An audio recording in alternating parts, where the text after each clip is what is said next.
Un dixième Nzambe ana iserva na nini expliquer no bato mama na songi mwasima olobi mobile o abotisa yo asundola kwa una bana penza banda kala banda kana bani ko bota bana na ngai na ndenge bakoli en tout cas musala pena ba yebelinga nde yango.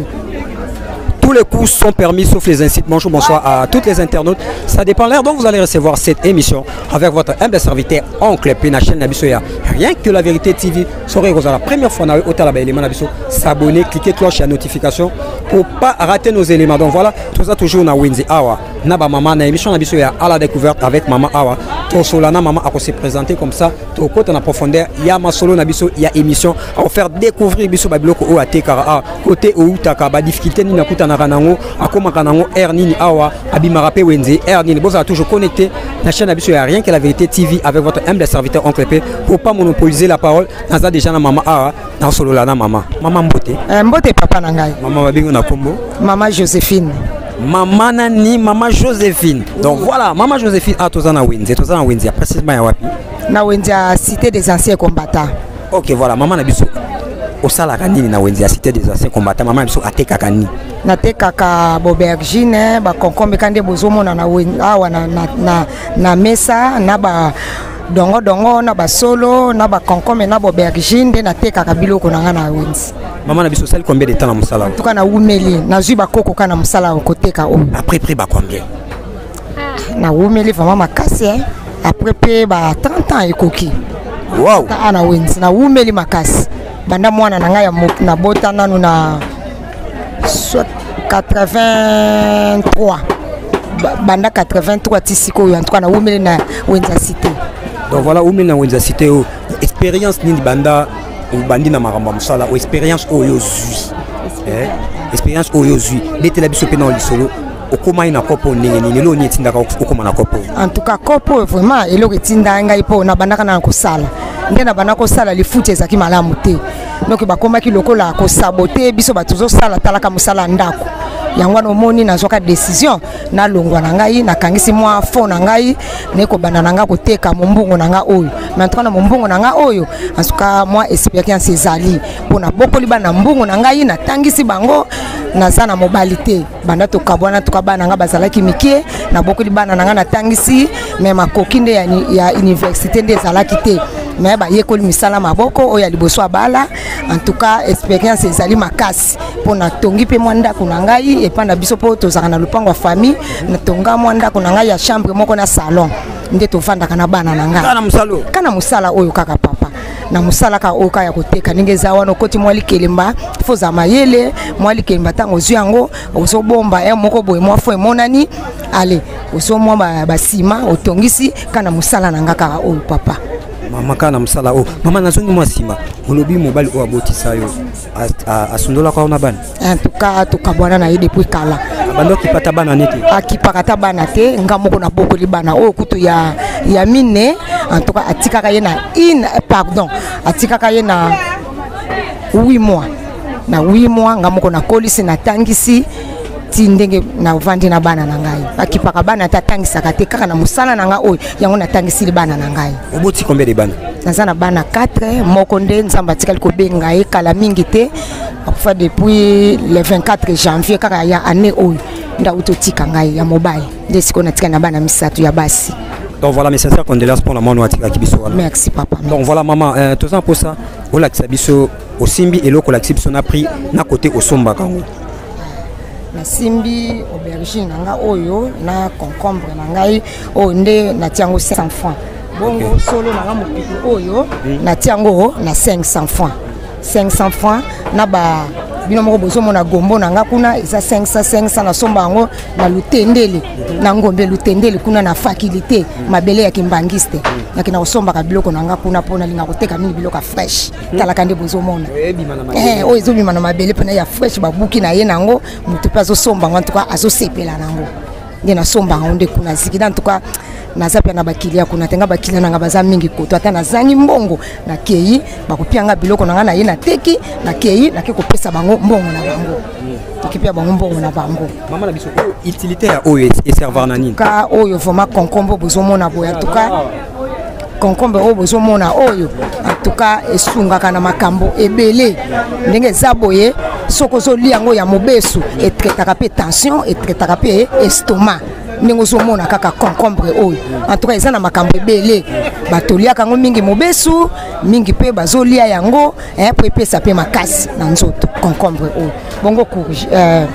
aubergine oyo na simbi oyo omoni aubergine eza na baprotéine ebele biso nde tolongolaka poso me ndenge eza bo vitamine nango eza mingi na poso yango moni bamindele balingaka mingi bapetit lokola baoyo bapetit oyo baleaka yango kaka boye basala yango sosi na baposo nango bazolia nde bazolambela en tout cas eza na protéine ebele ndenge omoni yango boye eza mpe na protéine ntango ozolia yango ezopesa mpe santé na nzoto.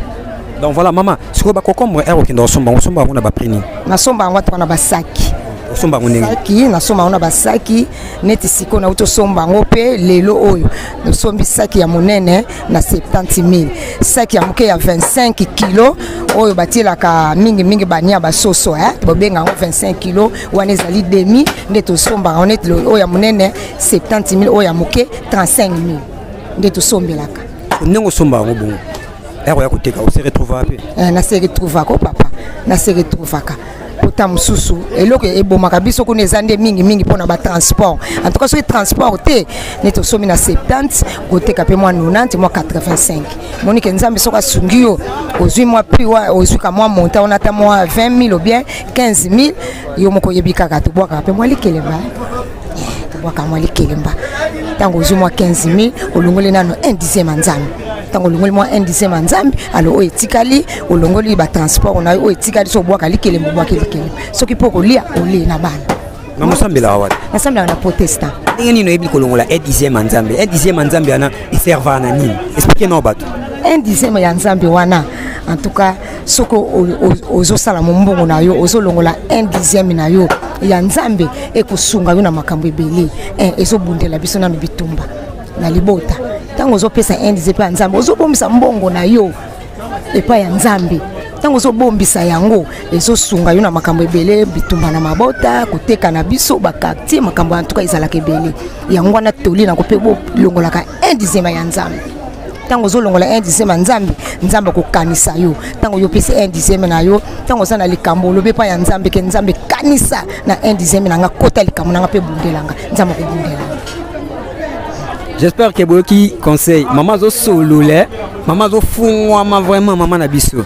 musala oyo ndenge obanda et arriva déjà pe okosomba biloko boye bayibi yombo en tout cas musala na ngai oyo banda na banda yango en tout cas luka na pesa 1/10 na ngai te nanu bayibanga mbongo te ndenge nazali afoko loba bosembo nanu na bayibanga mbongo te peut-être po eza baku nde tosombaka biloko ozwi osombi biloko oye nango ape biloko ezotambola te mbongo nde eshitaka mais mpona koyiba mbongo te nanu bayibanga mbongo te eza ta mosusu osombi biloko mpe bomi mbongo eza nde makambo mpo eza commerce oyo ya nzambe ezalaka ere moko boye eshite ere moko omati donc commerce oyo ya bosembo soki ezokweya te wana eza ya nzambe te omoni mais oyo ya nzambe ere moko osombi neti biloko no par exemple na 50 000 tamoso oteki mpe ba 45 tamoso oteki kaka 50 000 mais dépense oyo ya transport ezongi te mais ntango okende nzambe akotika yo te nzambe akotika yo te akopesa yo ntango yo ye wana oteki ozanga te ke yo mikono so ekufaka te soko lobi bongo antikokosi. Donc voilà, avant de continuer sur Kosola, maman badongo so kozwa, ola biso na prix na servera nini na nzoto, expliquer batuneti monganga vraiment. So kosimba pardon maman. badongo dongo oyo moni boya en tout cas ezo traiter makambo ebele na nzoto mingi liboso bazalaki koyeba ngo te mais dongo dongo kanengo zo mona ngo boye ezo traiter estomac ezo traiter tension ezo pesa mikuwa makasi bato ya tension na bato ya mikuwa bazwaka ta muso mona bakati kati yango batiango na mwa bokali batie na mai wana soki ekomaka zei makasi bazomela esoki ni kotraite estomac esoki ni kotraite tension ezopesa mpe mikuwa ntango ozolia yango ntuka ok ezala bana na biso tozobota tolesaka bango mingi badongo mpo komona bakozala na makasi na mikuwa meme biso moko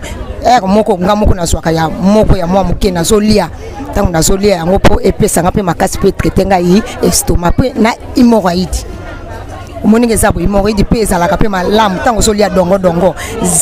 ezokende na zei wana na kati ya libumu mwaye osala sele ya makasi eza te ezokende kolemisa sele en tout cas fo koliaka mingi mpe badongo oyo ndenge ozomona bo ezotraite mingi na nzoto kala liboso bato mi baza kokima kolia yango mais pour le moment bato bazolia yango mingi mpo baye koseke trouve ke ezotraite maladi ebele na nzoto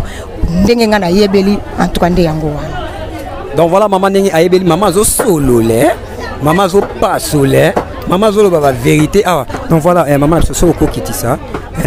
tizala non ka pardon zala non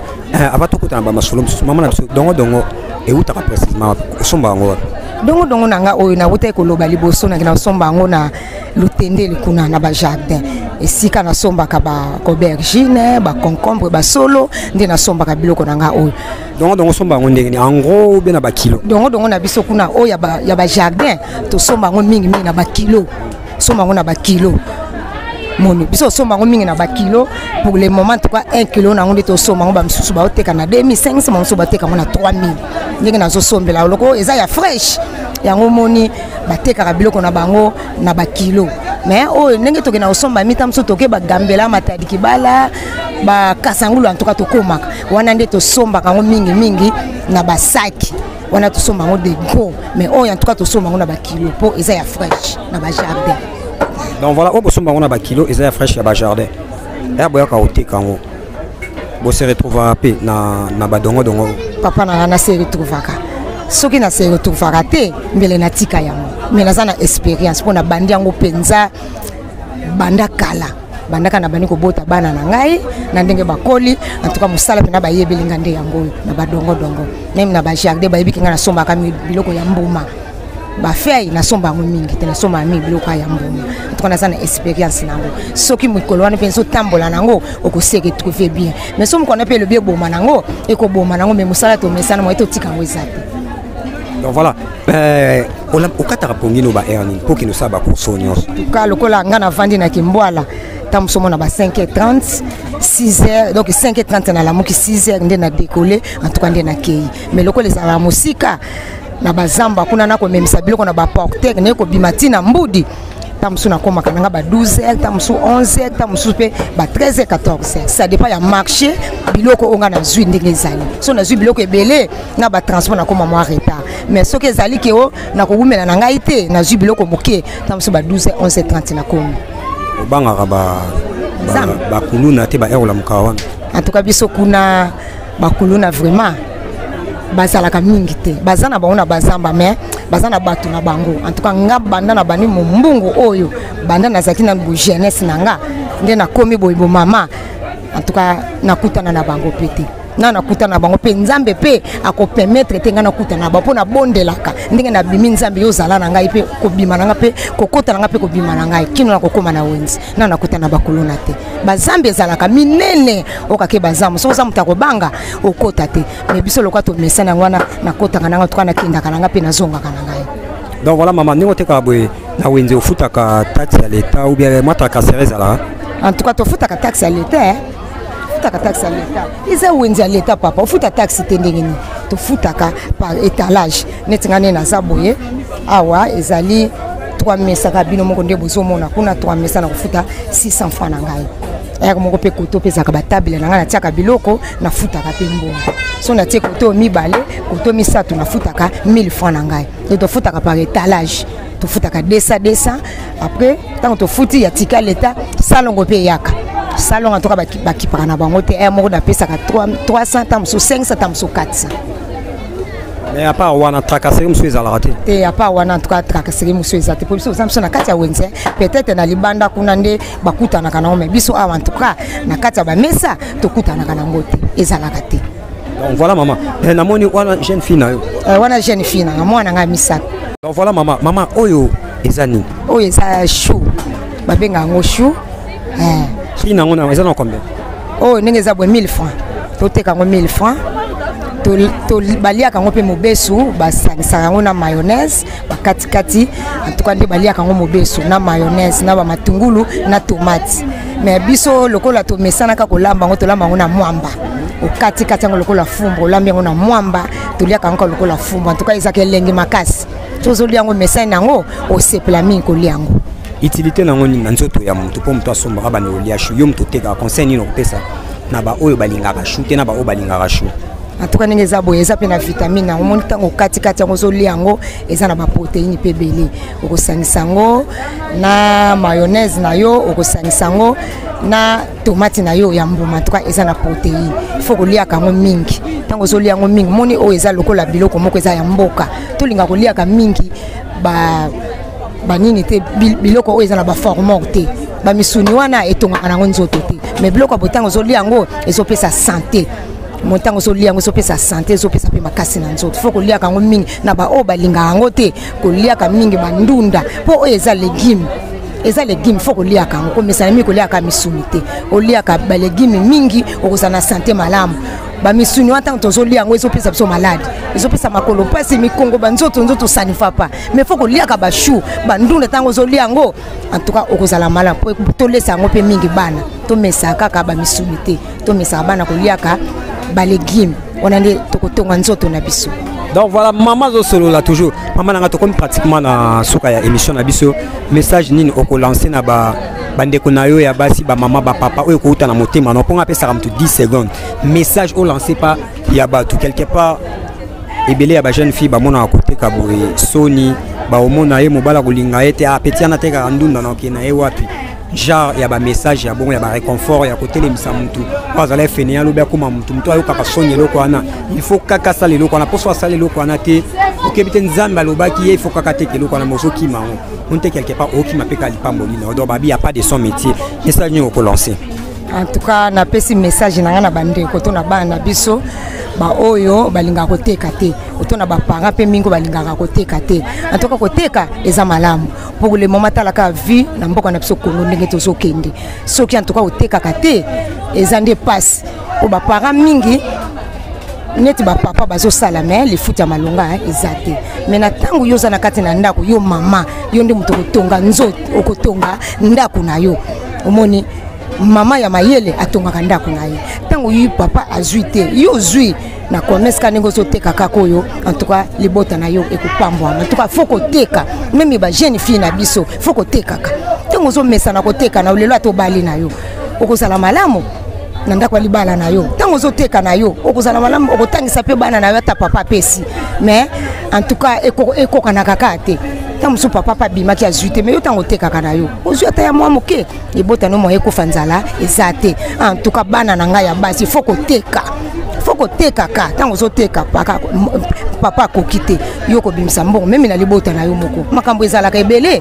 bokweli likambo na famille na bino yo papa peso nanu te yo kozana courage ya ko nazana mwa 10 000 nga cotisation nga na kosala nini na kopesa po ndenge na tekaka bongo soko tekaka te okozula ngo wapi tango yo zozela papa pasa libota na ye yo posa libota na yo ndenge za wana en tout cas il faut ko teka tango zo teka zo sala mo économie nzamba ko pambola bino mais soko za goigoi nzamba apambola ka ba goigoi te nzamba pambola kaka ba obaluka kana mutoki na bango. En tout cas il faut que teka mais ba jeune fille na biso tika lolendo même mapa na yo teka makala teka Thompson na oteka neti nga pe mama na bino ndenge na teka biloko na nga boy en tout cas ta biloko yanga copier banda ko teka soko zo kokate zala na courage tuna moninga o ndenge ni basalaka akumemona nzela moko ya malamu pour que ni kosomba biloko na lobi tango okomesa na yo moko bani ko bima pe en tout cas o bani ko teka na ndi conseil na pesi ndi yango. Donc voilà maman zo solo la maman solo to komi na suka émission na biso bo s'abonner massivement na rien que la vérité pour bo zora ba émission pour maman solo li kitoko à la découverte avec votre humble serviteur oncle P na chaîne na biso ya rien que la vérité TV maman to comme na suka émission na biso Tokabouana surtout bye bye et ça la bien. Donc à la prochaine émission, on vous dit, quant à moi je vous dis déjà bye bye. Bye bye.